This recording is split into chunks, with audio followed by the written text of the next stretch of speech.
Hey, what's going on? It's Bill Burr, and it's the Monday Morning Podcast for Monday, April 21st, 2014, being recorded live on digital tape in the good old US of A in my fucking bedroom.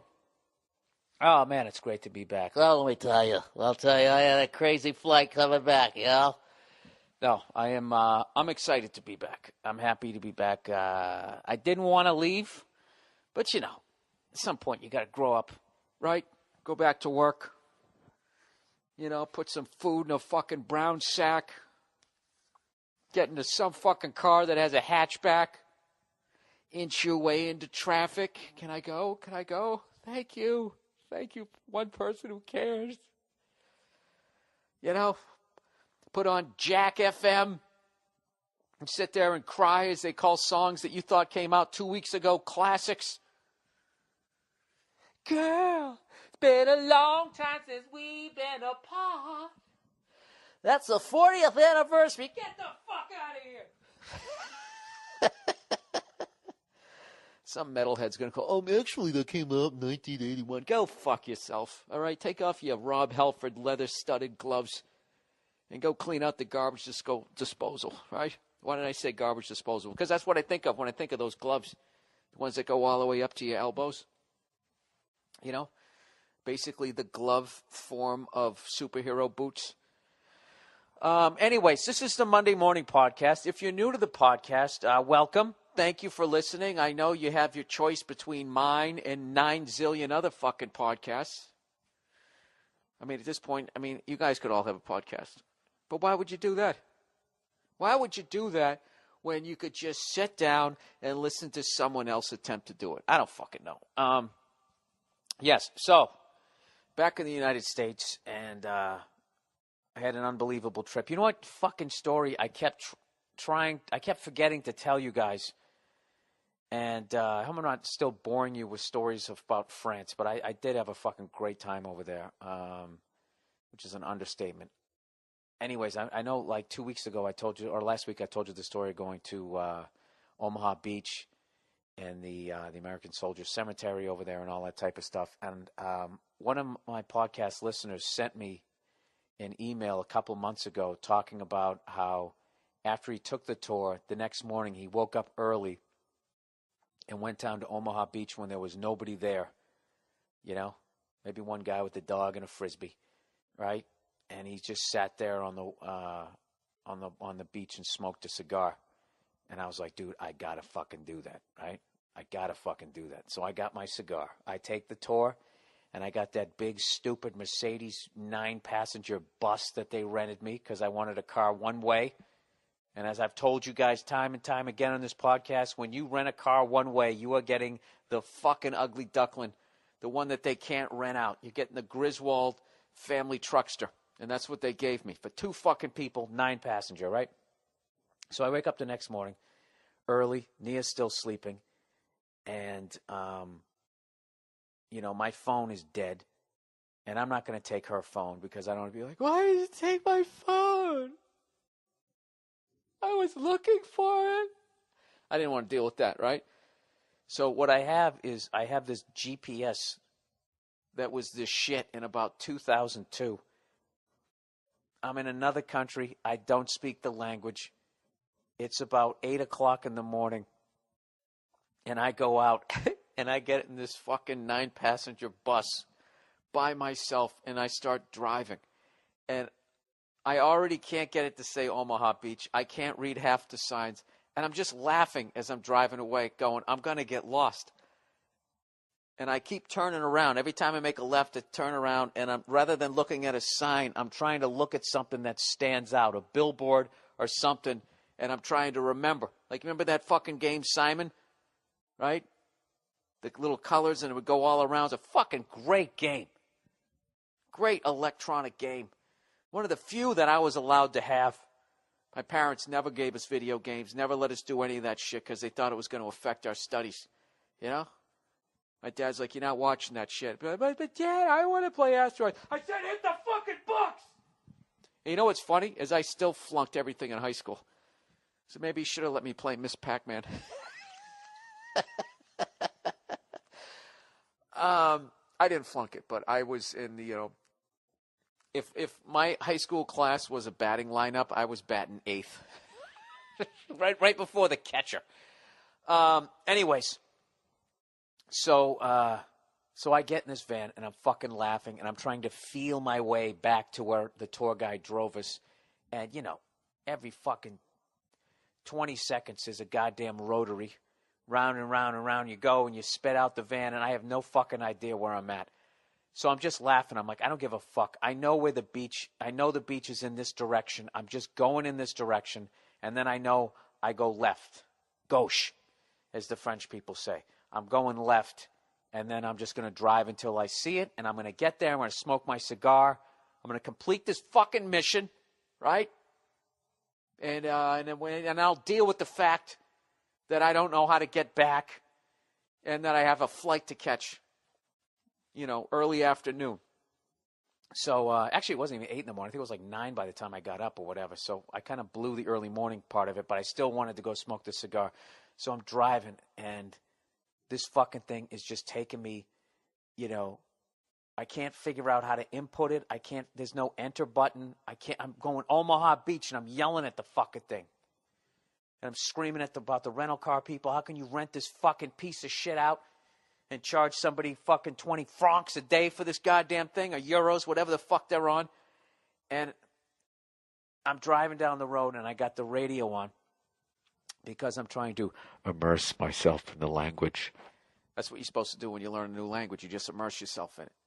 Although I'm sitting there speaking English, which I shouldn't be doing. I should be going, merde, zoot, or whatever the fuck I'm supposed to be yelling. But I wasn't. I was speaking in English. So anyways, I had on, this is the point of the story. I had on French talk radio, and it was fucking hilarious. First of all, they're speaking 90 miles an hour, and I'm just by the way they're talking, you can tell basically, I don't know what they're talking about, but you can kind of figure out like what's going on. And somebody's like, and then some other guy goes like, and the other guy's like, so it says the guy said something, and the other guy goes, what the fuck's that? And the other guy goes, no, I'm not saying it's a bad thing. I'm just saying. Oh, Cleo, what's up, buddy? You haven't been on the podcast in a while. No. Get off the bed. Sorry. You're gonna fucking hit stop on the record button. So anyways, these guys are going back. So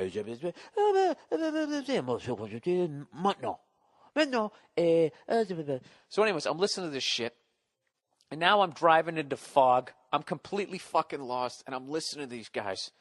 And what's funny over there is when people talk and they're searching for a word, they don't go, because that's actually a word. Like ila, so you'd be like have. So you'd be going have. You wouldn't do that. So what they do, they say is, this is my, I think this is what's going on. So rather than going or they go like E-U-R almost and so they kept doing that, going as I'm driving through the fucking fog, and I'm laughing, just going imitating the shit as I'm trying to find this beach. And then like when you try to make a point in any language, you're like, this guy is, or, these people, what they try to do is, whatever. You say like the fucking word like 15 times in a row. So that's what they kept going. They kept going like, do, and I'm driving in the fog, going, do, stupid fucking French people. I'm screaming about them and the stupid thing. And long story short, this fucking Atari MapQuest, whatever the fuck you call it, makes me go left. I'm going down these farm roads. All right? And now it literally feels like it's 1944, and some Germans are going to come around the corner with a motorcycle and a sidecar. I'm driving by the hedgerows. I'm getting to like dirt roads, and I'm just laughing. I have no fucking idea where I'm at. It's foggy. I'm on a road that's so fucking small, like I literally have to pull this bus over to let somebody else go by. They give the wave over there, by the way. And I'm just driving. Driving my way through this fucking thing, and I finally make it to the road like an hour later. And my flight is leaving in 2.5 hours, and I have no fucking idea how to get back. And I get to the place where I'm going to make the left to drive up to the beach, and it says road closed. You know? And you got to be sitting there going, Bill, 3,000 people died that way. That day, on that beach. They saw their mission through. They just kept coming and coming and coming until they fucking met their objective. Are you going to let one little French police barricade that says erect or stop, whatever the fuck it says, are you going to let that stop you? Or are you just going to drive this 9-passenger van around it and use the fact that you don't speak the language as a goddamn excuse? Right? I pussied out. I was just like, I got to go to the fucking airport. I don't even know where I'm at. And I fucking turned around like the coward that cries in the foxhole. So now I'm driving back into the fog.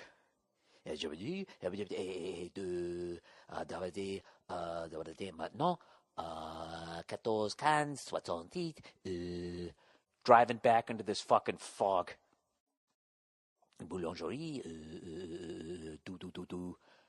And dude, it took me like fucking 2 hours. We almost missed our goddamn flight. I'm driving around rotary after fucking rotary, and I can't find this place. And then finally I came in Bayou. They have like this old part of town. They got all these strip malls and not strip malls, but just regular shit. Place to get un sandwich. Les poissons. Boulangerie. They got all that bullshit, right? But then in the center of town, they have like the old school, like the old part of town, like old Montreal, old Vegas, whatever the fuck you want to call it. So I see this church, and I'm like, I remember that fucking church. My hotel is somewhere near that church, and there's a little brook near it. So I drive back, and it was the most frustrating half hour of my life because I knew that I was near my fucking hotel, but I just couldn't find the fucking thing. And finally, I found the brook. And what I had to do, I just got out of the van and started walking around. And then and I'm walking up to people and I'm going, excusez-moi, I was doing that. I was going, so I was actually going, excusez-moi. So I was going, excuse me, have, or has, whatever I'm saying. I was like, excusez-moi, où est Winston Churchill l'Hôtel de Winston Churchill, because that wasn't even named my hotel, but my hotel was right next to it. And then it would be like, je ne sais, God damn it, fuck. And it took me like 5 people walking up to him, and I finally was able to find the brook, and then I found it, and I saw him, there's my fucking hotel, and then I just took this, I had to run back to the van and weave my way around it. I'm freaking out, knowing my wife's going to be pissed at me, and I finally get to the hotel, and we got enough time to get to the airport, and I fucking go in the hotel room, and she's still sleeping. She's like, hey, baby, did you make it to the beach? And I was like, no, I couldn't find it. That stupid piece of shit MapQuest fucking thing from 1982 took me down a country road. And she just goes, oh, why didn't you just take my phone, honey? And that's the story. But anyways, I'm keeping up with my French shit. I'm going to try to, I don't know. I gave up on the Spanish stuff. There's something about the French language where I flunked it for 3 years in high school, and it's familiar. And I feel like maybe through learning French, I can somehow learn Spanish. I know a lot of you guys are sitting there going, fuck you, Bill. You're never going to learn this shit. And you know what? I thrive off of that. Go fuck yourselves. I'm going to learn how to speak it. And when I do, I'm going to do an entire podcast in French. En français. All right. Let's do some advertising for this week. eVoice, everybody. Want your business to make more money? eVoice can help. Here's how. When your customers call, you'll have your own toll-free number, professional greeting, dial-by-name directory, and more. You'll sound like a Fortune 500 company and really stand out from the competitors. eVoice lets you give out your number that rings wherever you are. You could be at your kid's soccer game. You'll never miss a chance to grow your business. eVoice even takes all your voicemails, transcribes them, and sends them to you instantly as a text or an email. Couldn't be any more easier. So you can check voicemails before the meeting ends so you don't look rude. eVoice is only $13 a month, and right now, my listeners can try eVoice for absolutely free for 60 days. 60 days? That's right, a 60-day free trial. Don't put this off. Turn down the radio, get to a computer, mute this podcast and set up your eVoice 60-day free trial now so you can see what I mean. Go to eVoice.com, promo code Bill. That's eVoice.com, promo code Bill. All right, the next one, LegalZoom, everybody. Modern technology is great. Smartphones, iPads, and other gadgets make it easy to do so many great things. But why is it that our lives seem to get busier at the same time? LegalZoom, getting philosophical here. Well, when it comes to getting the legal help you need, LegalZoom provides a great solution that works with your busy schedule. Let's face it, the legal system is complicated. There are better things you can do with your time. Thankfully, LegalZoom is there for you. So, if you're thinking about starting a business, forming an LLC, or getting a trademark, will, or living trust, LegalZoom gets the job done right. You'll get the personal attention you need, and they'll help you take care of all the details. LegalZoom's been helping families and small business owners for 14 years. And they received an A+ from the Better Business Bureau. Call or visit LegalZoom today. For an extra discount, you can enter Burr, B-U-R-R, in the referral box at checkout. That's LegalZoom.com, discount code Burr. LegalZoom provides legal help through independent attorneys and self-help services, but they are not a law firm. Go to LegalZoom.com, enter discount code Burr, B-U-R-R.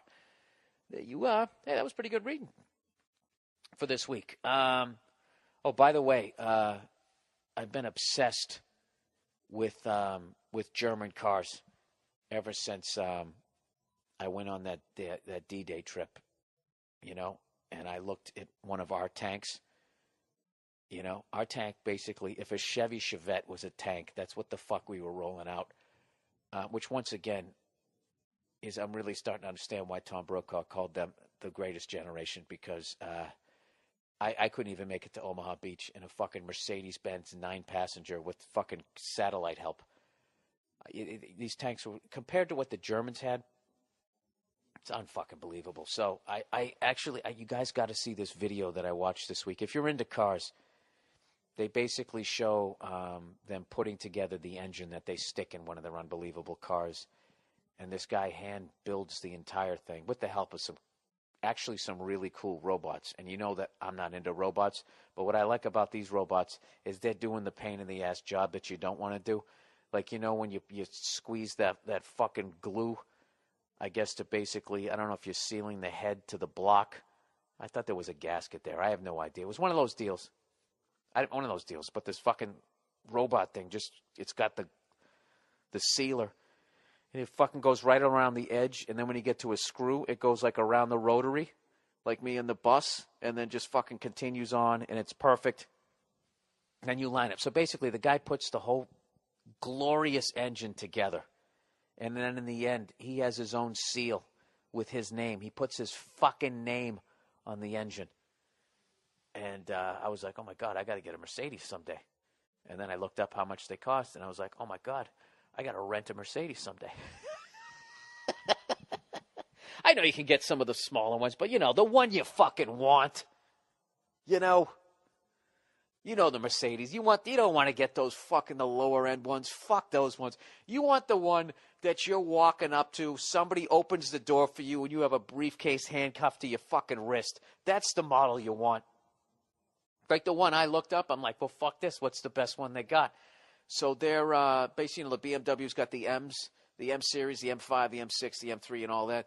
With Mercedes, they have the AMG. So I'm like, oh, let me check out. It's a fucking 4-door sedan. They wanted $237,000 for this fucking thing. And I was just like, all right, well, that was a fun fantasy. Maybe we'll go buy a used one from somebody getting a goddamn divorce or some shit. I don't know what, but I definitely got to. Hopefully, I'll remember. Maybe I'll make a note right now. I'll do that because I always say, hey, I'm going to put that video up. Hey, everybody. I'm putting a video up, and guess what? It's going to be up on the website, and it never is. If you guys just saw how I just typed Mercedes with my right hand, I'm left-handed. M-E-R-C-E-S. Mercies. Mercy. Mercedes. Wait a minute. I put the damn. I swear to God. Do I have also dyslexia? M-E-R-C-E-D-E-S. That looks right? Mercedes video. Stupid. Why do you have to insult yourself? Why can't you love yourself and just tie a string around your finger? Anyways. Yes, so I am back in the United States of America, and I'm getting back to watching American sports. And Jesus Christ, my picks last week, I swear to God, in the NHL, what a fucking train wreck that was. That was like some Paul Verzi shit. I went on there, and I only picked one upset. I really hope he hears that. Can you guys please send that link to him? Like, Paul, please send this entire section if you can. Paul, you listening to this? I did what you did. I went with all the fucking favorites, and I'm going to give you my results right now if you're listening. New Jersey's own. Dude, I called it Paul Verzi. All right. Flyers versus the Rangers.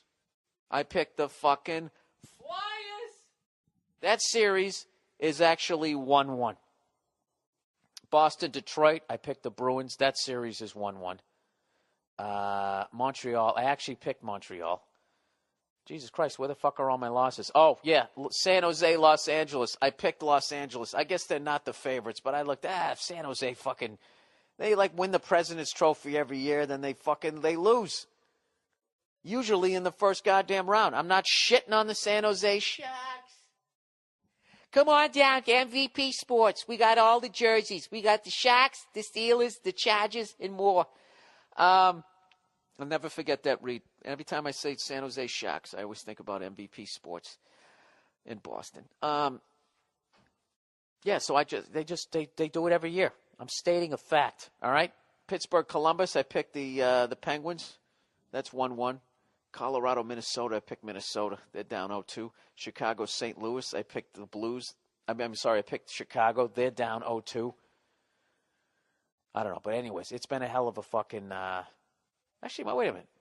Let's go back here. Was I that bad? Maybe I'm giving Verzi a compliment. All right, Minnesota Wild, I picked them. They're down 0-2. Blackhawks, they're down 0-2. I did pick the Ducks. I picked the Kings. They're down 0-2. I think I'm doing all right. Look, if the Bruins win this series and the fucking Penguins win that series and the Flyers win, then I think I'm all right. And then you know what? I would owe Paul Verzi an apology. Anyways, how great is the playoffs, man? I swear to God, if you're still watching NBA hoop, I understand it. It's a great game to watch, but come on. Why don't you watch a real fucking league instead of the NBA? Who's kidding who? If you really watch the NBA, I mean, that is the most manipulated fucking sport. I mean, I know it's all of them are a goddamn business. I would say the NFL is the least manipulated. Now, I know a lot of people don't like the new rules, but everybody's got to play by them. But, I've said this a zillion times, but everybody's got it. The fucking Seahawks. Goddamn Seahawks. Just won a fucking Super Bowl. That's great. When the fuck are the Mariners going to be in a position where they can spend enough money to compete with the Red Sox and the Yankees? Give me a break. It ain't fucking happening. Although they just blew a bunch of money on Robinson Cano, Paul Verzi's man crush. They had to what a bunch of idiots they were.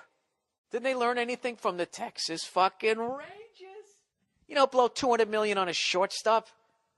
Then you have no money for pitching. So you're going to blow 200. Oh, what if it's on the other side of second base? We'll fucking blow $200 million on this guy. So anyways, the NBA is basically, I feel like the NBA is it's like wrestling 2 years before they admitted that it just was, all right, we're fake fighting, but we're really hurting each other.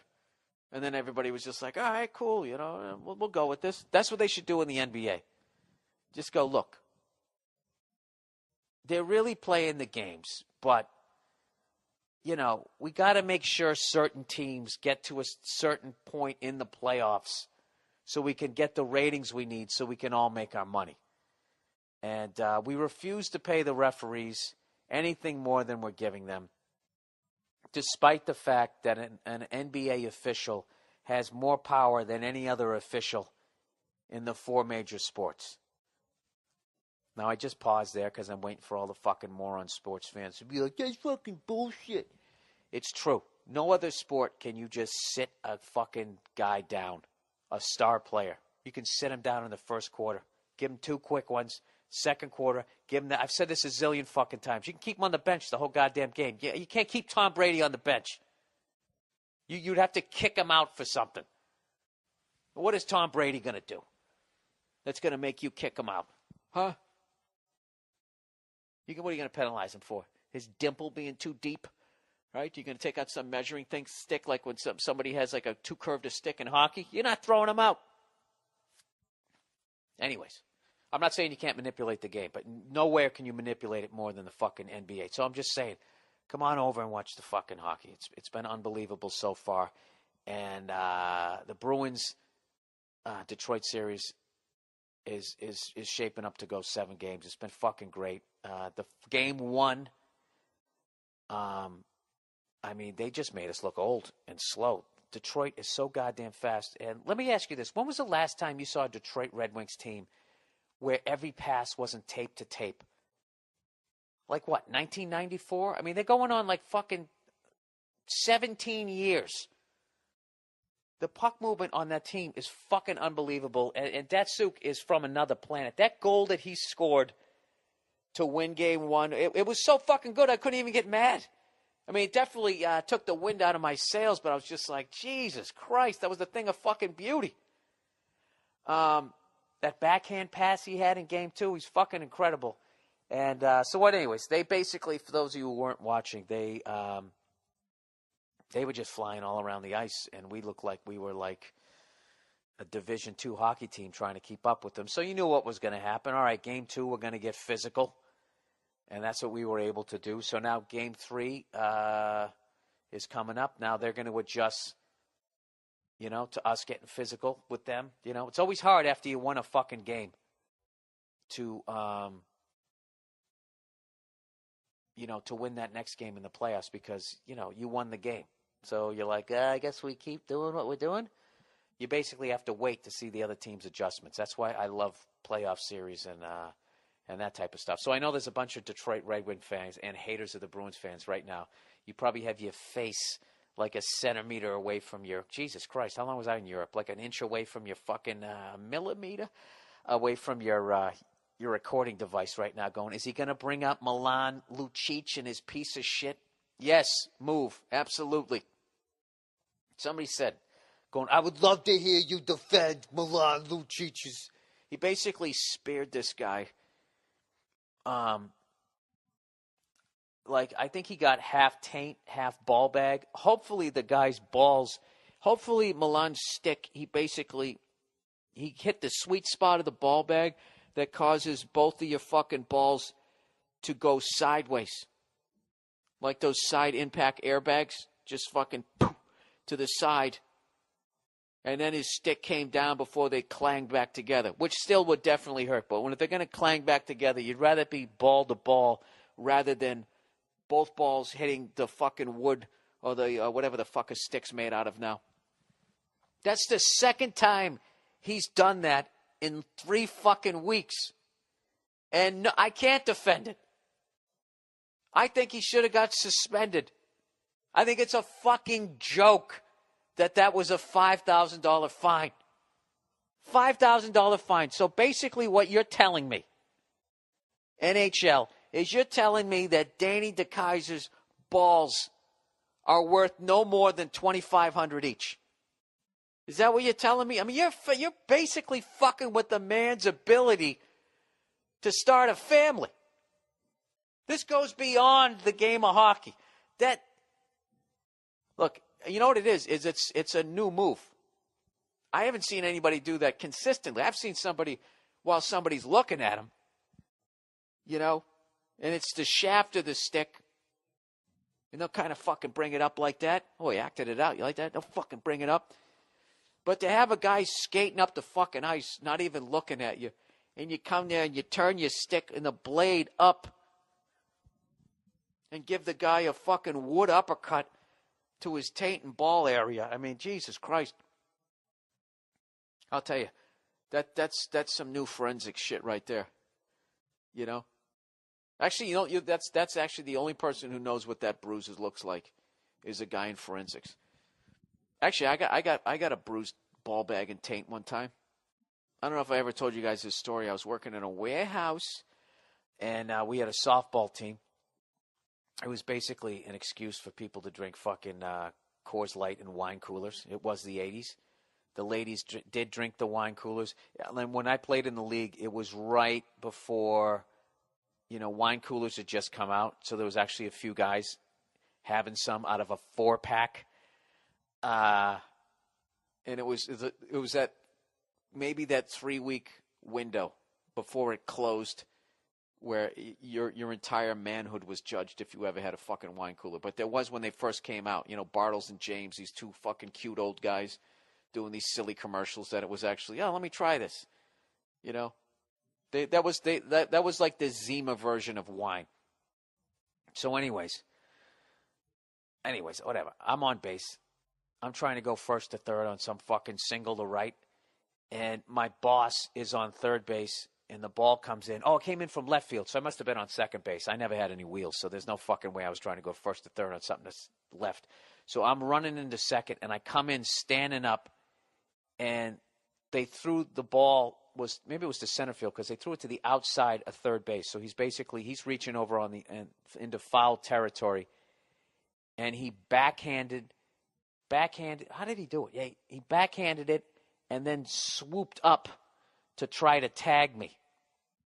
And I came in standing up, and he fucking, with the ball in the web of his glove, went fucking whap to my fucking undercarriage. And I remember standing on third base waiting for the pain. Like it didn't happen at first, and then immediately I'm thinking of that Eddie Murphy bit that he did on one of his specials, where when you get hit in the balls so bad, there's that delay, and then that's usually a medium hit. If you get hit in the balls really bad, you just go, oh, and you go down. But if there's that light to medium hit where you get hit, and there's a delay in the penalty, the pain. I don't know. Eddie Murphy did a fucking phenomenal bit on it. So anyways, and it never came. And I'm standing there, and I'm sitting there waiting for people to start giving me shit, to be like, dude, you just got hit in the balls, and you didn't feel any pain. How small are they? Right? And it wasn't until like 2-3 days later, I'm in the shower, right? And I'm cleaning myself, and all of a sudden, I just fucking, I don't know how how the fuck do you look at your taint? I don't know. I was washing my ball bag, and I saw a little bit of color, right? And I looked down, and I swear to God, the back half of my sack right to the taint was like popsicle purple.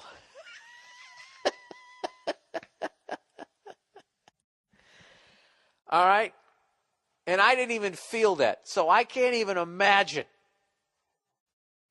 what fucking poor Danny DeKaiser's ball bag and fucking taint look when he took a piece of lumber.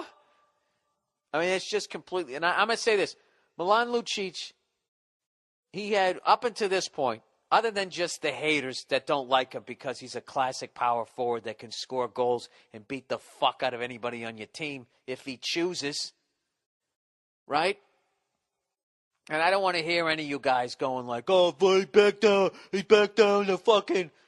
Who the fuck was the goon the Canadians had back in the day? He was actually one of the, I shouldn't say goon, he was one of the, he made it in art form, George Laraque. He's like, why doesn't he fight that guy? And it's just like, well, okay, we're trying to win a hockey game here, stupid. So we're supposed to have a fucking all-star square off with the goon, okay? Keep calling him a goon. Square off with the goddamn artist of fighting, fighting a martial artist on skates. He's supposed to fight this guy, all right? I'm not saying he would have won, but he could have held his own. He's a fucking big guy. But he's risking injury, and he's going to be sitting in the penalty box. We don't have him for 5 fucking minutes, and you don't have George Lork. It's stupid. It's fucking stupid. That's like people yesterday gave me shit on Twitter asking why Chara didn't fight that guy that he was a foot taller than. That guy was trying to goad him into dropping the gloves so he sits in the penalty box. And anybody who fucking says that Chara's a pussy because he didn't fight that guy, you're a fucking moron and you don't understand the game. I don't care how many fucking games you watched. Zdeno Chara, arguably, still the best defenseman in the league. If not, he's top 2 or 3. So he's going to drop the gloves with a forward and then go sit down and maybe get an extra 2. We're an entirely different team when that guy's in the box. You're a fucking moron. You saw him laughing at the guy, going, all right, you drop him first. Even then, that would have been stupid. So, anyways, Lucic, he only had one bad incident as far. Now, granted, I'm also prejudiced because I'm a Bruins fan, was when he fucking took a run at Ryan Miller. I hope I'm getting these names right, dude. I'm still jet lagged. That didn't sound right when I said it. Reggie Miller? Ryan Miller? So he had that one. Everybody has their one. I got pissed and I got frustrated, blah, blah. But now he's got that, and he's got 2 sparings of the undercarriage. So I think for Milan to get his rep back, he's going to have to be like Lady Bing for the next 7 years. But I think that those 2 they're going to haunt him for a while. You can't fucking do that. You can't do that. And that's a goddamn shame that the NHL said that poor Danny DeKeyser's fucking balls are only worth $2,500 each. I mean, come on. Those guys at Pawn Shop would have given you more fucking money for those. And those guys don't pay shit. Hey, can I get $2,500 for my balls? And then that bald-headed guy would be like, how much do you really want? $2,500 each, you cunt. I hate that everybody's a pussy on that fucking show. When he comes walking in, you come in with that whatever you got, and he's like, oh, yeah, that looks great. What do you want for it? And no matter what you say, can I get 1 cent for this? He's like, how much do you really want? His fucking joke. That's what I want, fucko. Now it's 2 cents. Anyways, that's why I stopped watching that show. There's something about the way that they do that I don't enjoy. Yet, I can watch Fast and Loud, and I think it's absolutely fucking hilarious watching Richard Rawlings bust those people down.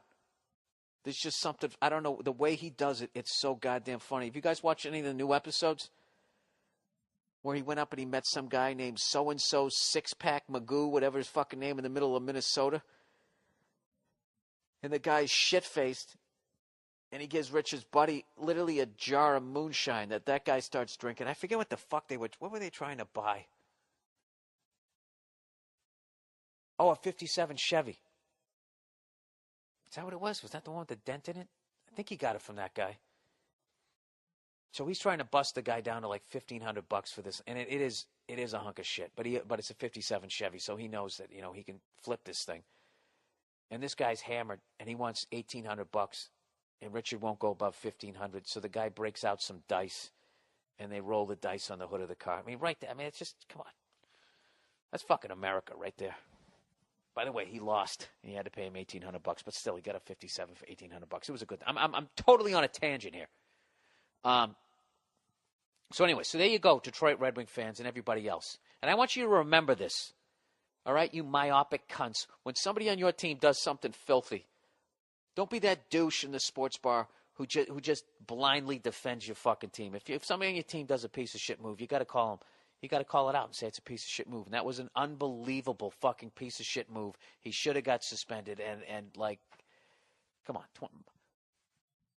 my balls are worth more than $2,500 each, and I'm not in the playoffs. I'm not even in the league. I play pickup hockey. Okay, and if you fucking hit me in the nuts hard enough. All right? When I go to sue you, I'm not suing you for $5,000. All right, so there we go. We are well into the podcast here. The podcast. Hey, Billy Redface has got to do some stand-up comedy here because I have not done any stand-up comedy since I did the All-In. I hosted the All-In tour down at Lago. And So I'm going to shake the rust off. I got a bunch of shit I want to talk about because I'm doing some gigs this week in Portland, Oregon. Portland, Maine. Sorry. Montpelier, Vermont, and Albany, New York. I believe that those are the 3 gigs I'm doing this weekend. I could probably go to my podcast, my website, maybe get that information for you. I could probably do something like that and be organized. But then if I did that, it would not be the Monday Morning Podcast, now would it? Speaking of podcast, the wonderful All Things Comedy podcast network that me, Al Madrigal, and some friends of ours have started. We got some new people that are coming aboard. Doug Stanhope's going to be coming aboard. We got Dean Edwards hosting the Father Muckin Protocol. How do you not listen to that podcast? The Father Muckin Protocol, where he talks about the do's and don'ts and what's been done. All right, if Dean Edwards' name sounds familiar, that's because you've seen him on Colin Ferguson, SNL, cast member, and now an MTV2's hit, The Guy Code. He also does spot-on impressions. He does Eddie Murphy, Bernie Mac, Don Cheadle, Chris Rock. He does a good impression of me. Check it out at the All Things Comedy Network, the Father Muckin Protocol. Actually, I don't know if I was supposed to announce Doug Stanhope yet. I probably just fucked that up. But there's rumors that he's coming aboard. How about that? Huh? Little teaser. All right, let's read a little more advertising, then we'll get into the question for this week. Oh, also, check out All Things Comedy, Tom Segura's new special, Completely Normal. It's fucking hilarious. And for those of you who live out in L.A., the next All Things Comedy comedy show out here, the thing that we do every month so we can pay for our studios, is going to be at the Bootleg Theater. And yours truly will be on it, along with Neil Brennan and a host of other All Things Comedy people. And we're bringing the lumber that night, so come on down. I think the tickets are like $15. Help us pay for the studio so we can keep, we'll make you laugh. There you go. All right, Stamps.com, everybody. When you think about and by the way, that show's April 29th. Oh, my dog's dreaming. Listen, my dog's dreaming. Do you hear that? Oh, no, she's not going to do it. She just went, whoop, whoop, whoop, whoop, whoop, whoop. I wonder what they fucking have nightmares about. I think they're just like us. Like, they just know what they know, and they just have nightmares. That fucking thing sleeps all goddamn day. My dog's been jet lagged since I got it. All right, Stamps.com, everybody. When you think about the best time to go to the post office, you're probably guessing before work, after work, or during lunch. Wrong. That's when it's the most crowded. Everyone's going to be there at that time. The truth is, there is no convenient time to go to the post office, and that's why you need Stamps.com. Stamps.com. With Stamps.com, access all the services of the post office right from your desk. Buy and print official U.S. postage for any letter or package using your computer or printer. They just hand it to your mail carrier. So easy. Or your postman. Oh, that's why they didn't say it, because they didn't want to be sexist. Or postwoman. Your mail carrier. And unlike the post office, Stamps.com is open 24/7 with no lines. So you can get your mailing and shipping done whenever you want, whenever it's convenient for you. I use Stamps.com to send out all my T-shirts, all my posters, all my DVDs that for some reason I'm still trying to sell after shows. And if I can use it, anybody can, because I'm a moron. Right now, use my last name, Burr, for this special offer, no-risk trial, plus a $110 bonus offer that includes a digital scale and up to $55 free postage. Don't wait. Go to Stamps.com before you do anything else. Click on the microphone at the top of the homepage and type in Burr, B-U-R-R. That's Stamps.com. Enter Burr. All right. And lastly, but not leastly, Dollar Shave Club, everyone. Nothing feels better than that first shave with a fresh blade, right? Well, some things do, but they involve lubricant. Other than that, it's smooth, it's close, and the blade is as sharp as it's ever going to be. It feels fantastic. But thanks to the big shave company's ridiculous prices, you can't afford to use a fresh blade every week. Listen, I don't want to get involved in your money, but a lot of you can't. So you drag that dull-ass blade across your face for 2, 3, 10 weeks? Who knows? Depends on how broke you are. Why do you do that to yourself? Jesus Christ, Bill, is there a solution? Maybe because the only thing more painful than shaving with an old blade is shelling out $30 for a pack of new ones. It's a complete ripoff. Well, if you want to enjoy a fresh pack of blades every week, But you don't want to take out a second mortgage on your house there? You got to join DollarShaveClub.com for just a couple bucks a month. DollarShaveClub.com ships the highest quality blades you can get right to your goddamn door. All right? Seriously, only $6 for the best quality blades you can get. So every week, yours truly, I can pop in a fresh blade and treat myself to an amazing shave. It's incredible. It's long overdue. Thank God for DollarShaveClub.com. You get amazing quality blades in the mail for a couple of bucks, and you treat yourself to a brand new blade every single week. Aren't you worth that? Isn't your face worth that? That guy's balls are only worth $2,500 a whack. Can't you treat your face to a little bit of luxury? Hundreds of thousands of guys have upgraded their shaving with DollarShaveClub.com, and you know what? I'm one of them, and I'm loving it. Now it's your turn. Shave time. Shave money. DollarShaveClub.com/Burr. That's DollarShaveClub.com/Burr. Okay. All right, let's get into the some of the emails here for this week. All right. Caught cheating. Hey there, Freckles the Clown. I'm a married guy in my mid-30s. I don't want to bore everyone with the details, but I recently got caught cheating on my wife with a 25-year-old lady. The affair went on for about 4 months, and the truth is I really started to like this girl. After getting caught and spending a few nights in a hotel, my wife graciously suggests that we work on our marriage and try to put this mess behind us. We have 2 small children, so all logic points to me agreeing to get the help we need and to move on with our marriage. The only problem is that I can't get this other girl out of my mind.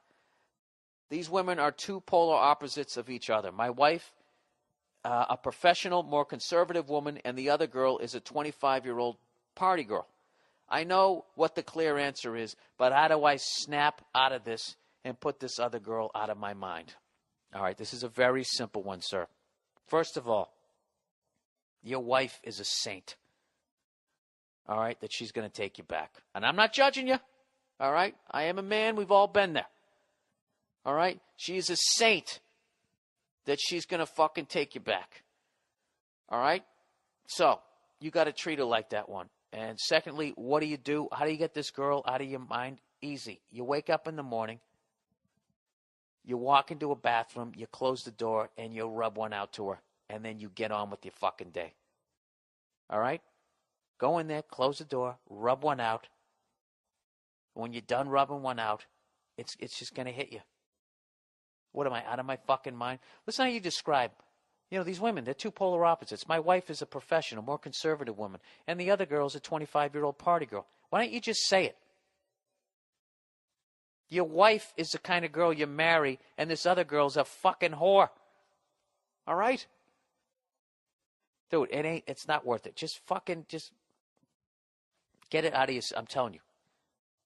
If you're any sort of an intelligent human being, the second you rub one out, you're going to be thinking, I don't want to call that other girl. What am I, a fucking idiot? And you're going to look at your kids.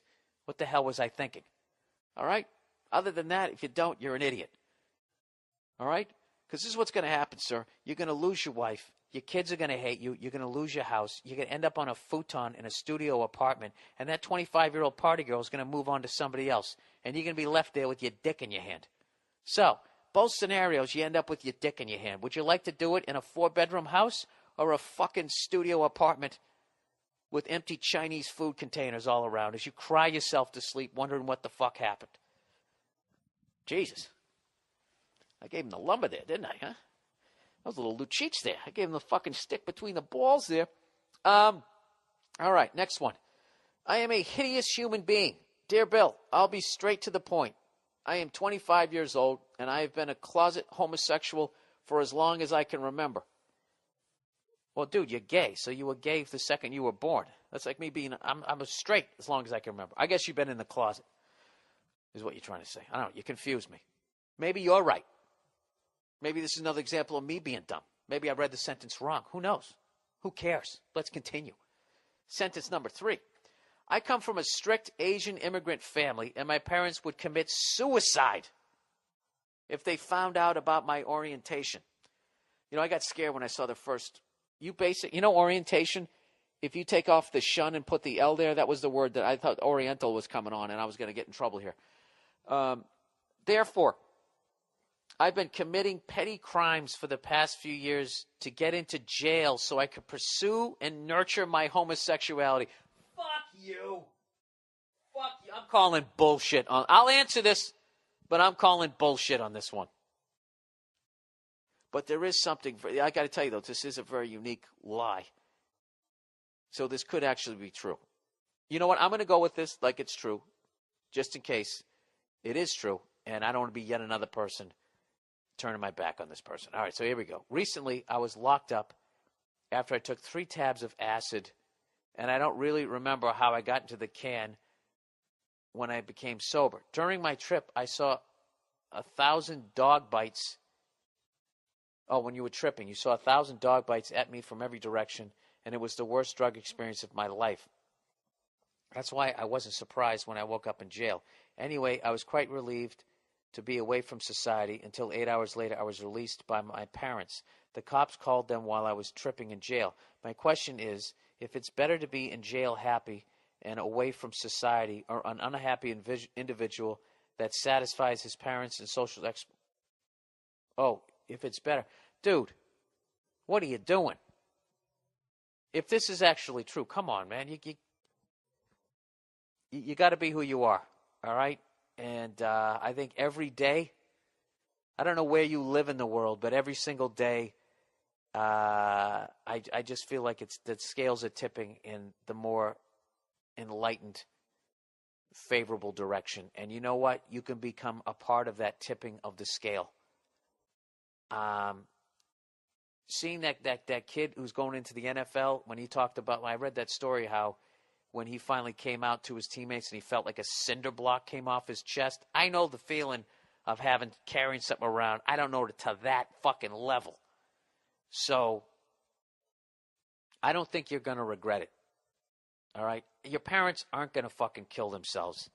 It might take them a while to come around. All right? But if they don't, you know what? Fuck them. Okay? I think they will, because at the end of the day, you're their kid. All right? But what the fuck do I know? But at the end of the day, every kid at the end of the day has to make a break with their parents on some level where your philosophies do not line up with theirs. And if you're truly going to pursue what's going to make you happy in life, there has to be the cutting, the metaphorical cutting of the umbilical cord. And you have to be like, you know what? Fuck them. I know when I was a little kid, to me they were gods and I wanted their approval. And at the end of the day, I now realize that they're human beings and they have their flaws.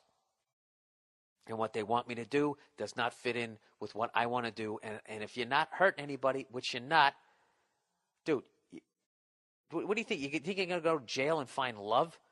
I mean, you're not exactly going with some healthy fucking people. That would be like if a woman wanted to find a good boyfriend and she fucking went to a place where guys were locked up for abusing women. You know what I mean? Those are some, yeah. You can find a better boyfriend than that. Just go to a gay bar, I would say, or whatever. I don't pretend to know what the fuck. That's bad. That's like me saying to a woman, hey, you want to meet a good guy? Go to a bar. Whatever. We've reached the end of my intelligence on this topic. We probably did about 5 minutes ago, but I'm too dumb to realize it. But dude, if this is real, I'm treating it real. Although it's so fucking crazy, I don't know. Don't do that, all right? If this is actually true, I'm choosing to believe it. Don't fucking do that, all right?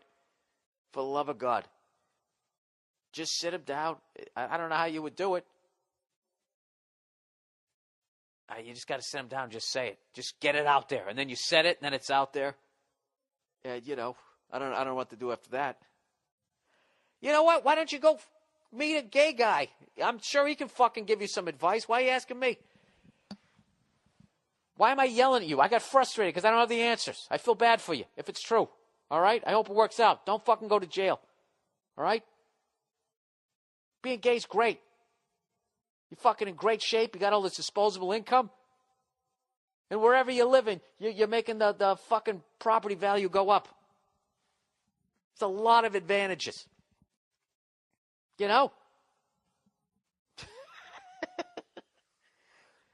Anyways, Let's plow ahead.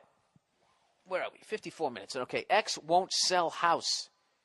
Dear Bill, big fan. Met you in Jacksonville a while back. I have a quick question for you. My ex-fiance and I were together for 4.5 years. Why the fuck did you buy a house with somebody you're not married to? All right, that doesn't help you. But for anybody listening, do not buy a house. Do not live with somebody you're not going to marry. Do not buy a house with somebody if you're not married. Don't do that shit. Anyways, during the relationship, she remained loyal while I was deployed to the Middle East, and upon my return, I used my saved up money to buy a house with her near the beach. Oh my God, if this fucking woman is going to somehow make a claim to your house that you bought with your serving for our country, putting your life on the line money, this would be a new level of whoredom. Is that a new word? I think whoredom. All right.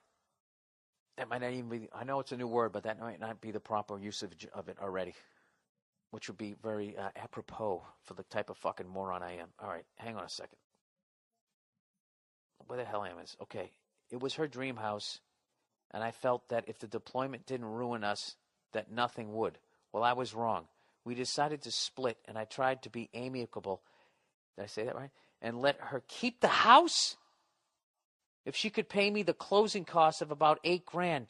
This is what guys do. They just want to cut bait and fucking leave. Women got that fucking, they burrow in. She agreed. All right. Why did you do that? She agreed, and I moved. You bought the fucking house. Did she kick in for it? Maybe I'm being too hard on her. I don't know. She agreed, and I moved back home to New Jersey to start a new life. It's been nearly a year, and she has stalled every effort to get this resolved. When a contract was finally in place, she decided it needed some amendments to protect herself that basically left me with less money than we agreed and getting her a house worth $150,000 for $8,000. Dude, I swear to fucking God, if I read one more of these fucking stories, all right, if you're some fucking woman, all right, and you host one of these shows where you're always talking about the shit that men do, how about you balance it out? The way I balanced it out saying that Lucic did a piece of shit fucking move. Why don't you bring this shit up? This is ridiculous. He goes, I threw out the contract and contacted a realtor to list the house. There you go. She's refused to sell, and her name is on the title because I'm a fucking idiot. Long story short, after I threatened a lawsuit, a mysterious man who called himself a family friend emailed me and asked to act as the facilitator for the deal between the two of us. My ex, dude, don't give in to that. My ex has not been involved since, and this guy is a real cunt who is only out for her. My cousin, who is a lawyer, is guiding me through the process, but I need some advice from you on how to resolve this issue. I just found out that the family friend is my new ex's new boyfriend. I could have told you that. My question is, how do I let them know that I know? I'm like a serial killer who needs to be caught. What? I'm like a serial killer who needs to be caught her man. Caught here, man? What? Typo there. I can't resist them thinking I don't, I guess, know anymore. I thought a nice joke about her having herpes would be a good start. I joked that she was too selfish to even give me that. Any feedback or advice on the podcast would really be appreciated. I usually say cut bait, but fuck that. Fuck that. Fuck that. You have two options here. And I don't want to tell you what the second one is. The first one is, well, you have three. Fight this, which I would. Walk away from it, which I wouldn't. And number three would involve a convenient accident that happened to the house. But even then she'd probably fight you for the, they'd figure out you started the fire. I shouldn't even brought that up. Listen, this is what you got to do. You just got to accept the fact that you're in for a long fight here and that lawyers are going to get most of the money, but that bitch is not going to get the house. Now, to go that route, oh, God, I don't want to tell you to quit. But my world, I would just be like, look, you want $150,000 fucking dollar house, just take the fucking house. Free and clear. It costs you $150,000 to get rid of this fucking devil woman that's going to take that new guy down. She's going to take that guy down. Granted, I only heard your side of the story. All right, and I'm taking this as the truth. And if this is the truth, that's not, you don't want that devil woman in your fucking life. That is some evil fucking shit. Okay, I got to walk away from this story because it's actually making me fucking mad, and I don't have a dog in the fight here. What I'm doing is I am inserting myself into the story, who I would be in this fucking story. Oof. Oh, Jesus, dude. You're young. You're young. Get into the best shape of your life.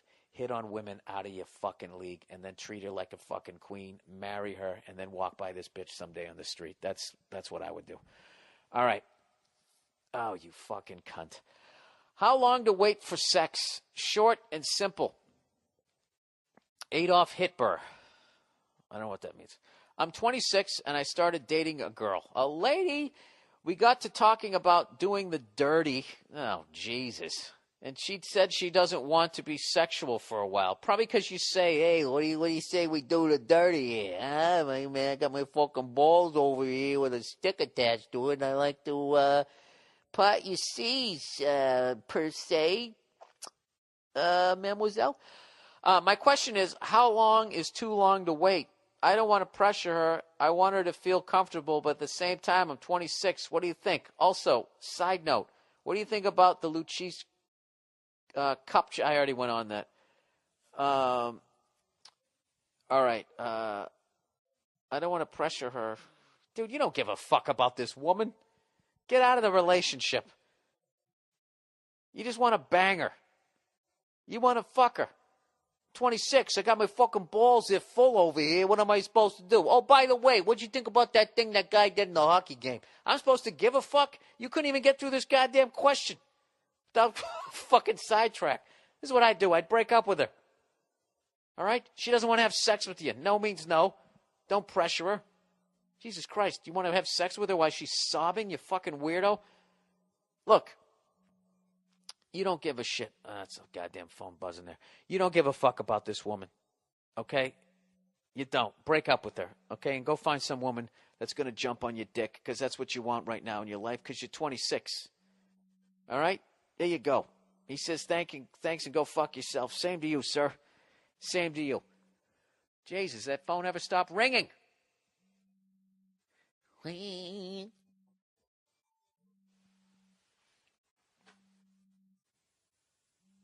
Why won't it stop ringing? It's actually my wife's phone. Hey, Nia! Your phone is buzzing and it's not going to stop. Is this like the Illuminati calling where they fucking go around your... What is it doing? It's buzzing. Oh, it's your alarm. Oh, all right. How you doing? I already pissed it. Huh? I'm actually wrapping up the podcast right now. All right. There you go. That's the kind of interaction you live for. You know what? After a while, you get to know the person you live with. That means I'm watching something interesting. You douche. All right. Well, that's the podcast for this week, everybody. I hope you enjoyed it. I hope it made you laugh at the beginning part of the fucking week. I am going to be. Why don't we look it up here? Why don't we look this shit up here? See where the fuck I'm going to be. Where am I going to be? Oh, Billy Freckles, BillBurr.com. Oh, by the way, everybody, if you're thinking about buying something on Amazon.com and you would also like to donate to this podcast, go to the podcast page on BillBurr.com and click on the Amazon banner. Right? It'll take you right to Amazon. Doesn't cost you any extra money. They kick me a little do-re-mi there for send you there. If you don't want to do it, I understand. You know, your finger's got better things to do than do an extra 2 clicks. All right, let's get on with the shows here. William Burr here. It's going to be at the Flynn Theater I'm not in Montpelier, in Burlington, Vermont. Burlington Coat Factory. Come on down and get yourself a windbreaker. I'm going to be at the Burlington the Flynn Theater in Burlington, Vermont on April 25th. April 26th, I'm going to be at the State Theater in Portland, Maine for 2 shows. They added a late show, I guess. And then on April 27th, I'm going to be at the Palace Theater in Albany, New York. There you go. So please come out to the show. That's the end of the podcast. Oh, Cleo. Get up here, buddy. Come on up here. Come on. Jesus Christ, now you won't get up on the bed. Come here. Come on. Come on. There you go. What's up, buddy? Fucking pee. Making me want to work out. All right, that's the podcast for this week. Go fuck yourselves. Au revoir. Something else in French. I'll talk to you next week. Go fuck yourselves. Way through this fucking thing, and I finally make it to the road like an hour later. And my flight is leaving in 2.5 hours, and I have no fucking idea how to get back. And I get to the place where I'm going to make the left to drive up to the beach, and it says road closed. You know? And you got to be sitting there going, Bill, 3,000 people died that day, on that beach. They saw their mission through. They just kept coming and coming and coming until they fucking met their objective. Are you going to let one little French police barricade that says arrête or stop, whatever the fuck it says, are you going to let that stop you? Or are you just going to drive this 9-passenger van around it and use the fact that you don't speak the language as a goddamn excuse? Right? I pussied out. I was just like, I got to go to the fucking airport. I don't even know where I'm at. And I fucking turned around like the coward that cries in the foxhole. So now I'm driving back into the fog.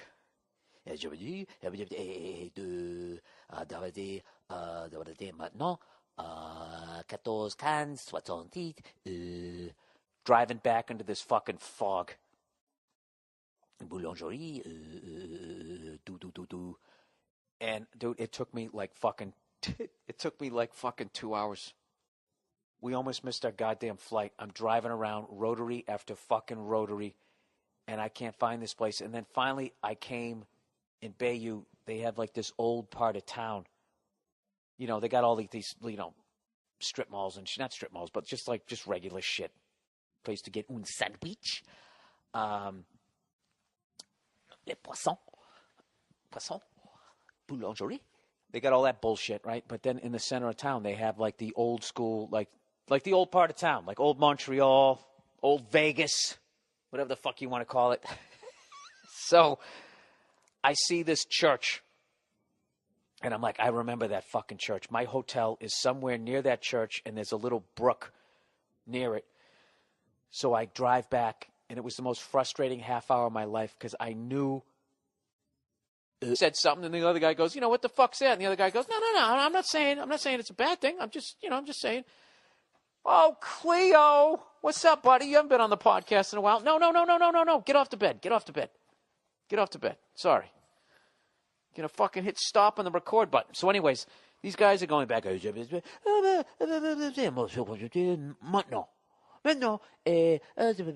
anyways, I'm listening to this shit, and now I'm driving into fog. I'm completely fucking lost, and I'm listening to these guys.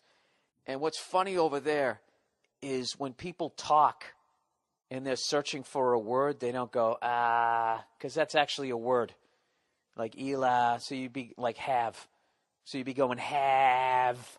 You wouldn't do that. So what they do, they say is, this is my... I think this is what's going on. So rather than going or they go like EUR almost and so they kept doing that, going as I'm driving through the fucking fog, and I'm laughing, just going imitating the shit as I'm trying to find this beach. And then like when you try to make a point in any language. You're like, this guy is, or, these people, what they try to do is, whatever. You say like the fucking word like 15 times in a row. So that's what they kept going. They kept going like, do, and I'm driving in the fog. going, stupid fucking French people. I'm screaming about them and the stupid thing. And long story short, this fucking Atari MapQuest, whatever the fuck you call it, makes me go left. I'm going down these farm roads. All right, and now it literally feels like it's 1944, and some Germans are going to come around the corner with a motorcycle and a sidecar. I'm driving by the hedgerows. I'm getting to, like, dirt roads, and I'm just laughing. I have no fucking idea where I'm at. It's foggy. I'm on a road that's so fucking small, like I literally have to pull this bus over to let somebody else go by. They give the wave over there, by the way, and I'm just driving. Driving my way. I didn't flunk it, but I was in the, if my high school class was a batting lineup, I was batting eighth. right before the catcher. Anyways, so I get in this van and I'm fucking laughing and I'm trying to feel my way back to where the tour guide drove us. And, every fucking 20 seconds is a goddamn rotary. Round and round and round you go, and you spit out the van, and I have no fucking idea where I'm at.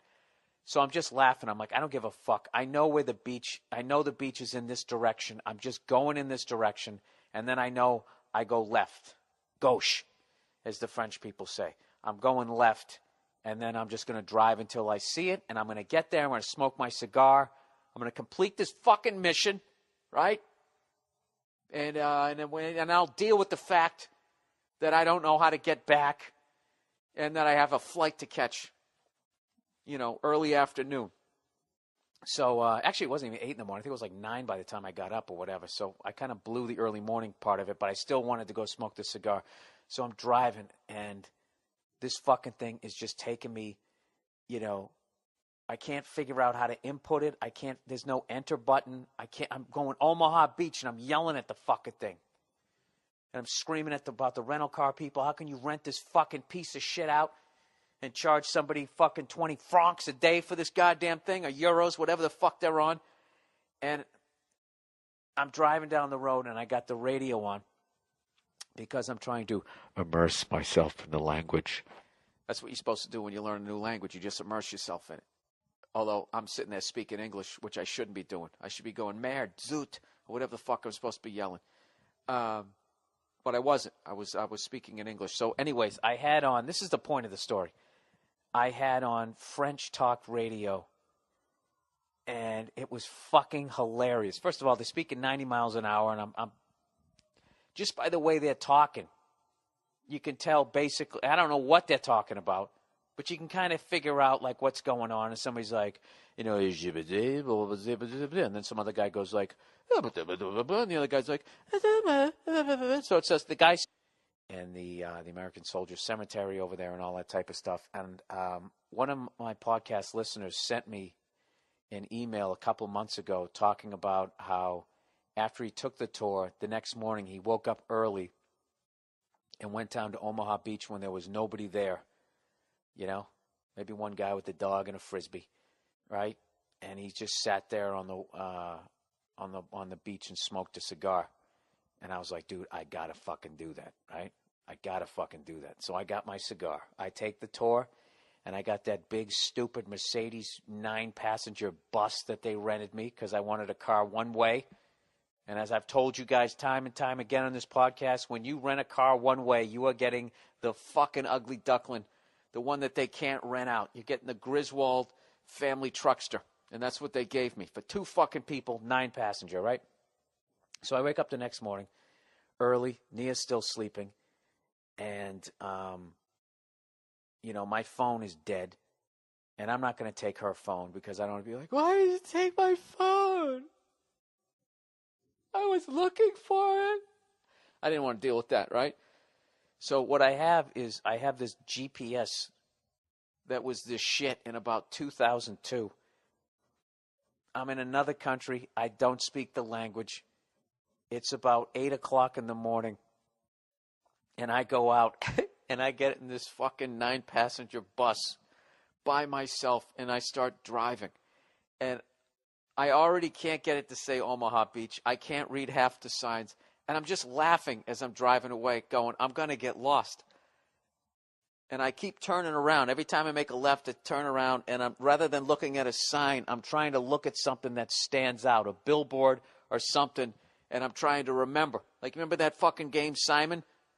Right? The little colors, and it would go all around. It's a fucking great game. Great electronic game. One of the few that I was allowed to have. My parents never gave us video games, never let us do any of that shit because they thought it was going to affect our studies. You know? My dad's like, you're not watching that shit. But Dad, I want to play Asteroids. I said, hit the fucking books! And you know what's funny? Is I still flunked everything in high school. So maybe you should have let me play Miss Pac-Man. Hey, what's going on? It's Bill Burr, and it's the Monday Morning Podcast for Monday, April 21st, 2014, being recorded live on digital tape in the good old US of A in my fucking bedroom. Oh, man, it's great to be back. Well, let me tell you. I'll tell you, I had a crazy flight coming back, you know? No, I'm excited to be back. I'm happy to be back. I didn't want to leave, but, you know, at some point you got to grow up, right? Go back to work. You know, put some food in a fucking brown sack. Get into some fucking car that has a hatchback. Inch your way into traffic. Can I go? Can I go? Thank you. Thank you, one person who cares. You know, put on Jack FM and sit there and cry as they call songs that you thought came out 2 weeks ago classics. Girl, it's been a long time since we've been apart. That's the 40th anniversary. Get the fuck out of here. Some metalhead's going to call, actually, that came out in 1981. Go fuck yourself, all right? Take off your Rob Halford leather-studded gloves and go clean out the garbage disposal, right? Why did I say garbage disposal? Because that's what I think of when I think of those gloves, the ones that go all the way up to your elbows. You know, basically the glove form of superhero boots. Anyways, this is the Monday Morning Podcast. If you're new to the podcast, welcome. Thank you for listening. I know you have your choice between mine and 9 zillion other fucking podcasts. I mean, at this point, you guys could all have a podcast. But why would you do that? Why would you do that when you could just sit down and listen to someone else attempt to do it? I don't fucking know. Yes, so, back in the United States, and I had an unbelievable trip. You know what fucking story I kept forgetting to tell you guys? And I hope I'm not still boring you with stories about France, but I did have a fucking great time over there, which is an understatement. Anyways, I know like 2 weeks ago I told you, or last week I told you the story of going to Omaha Beach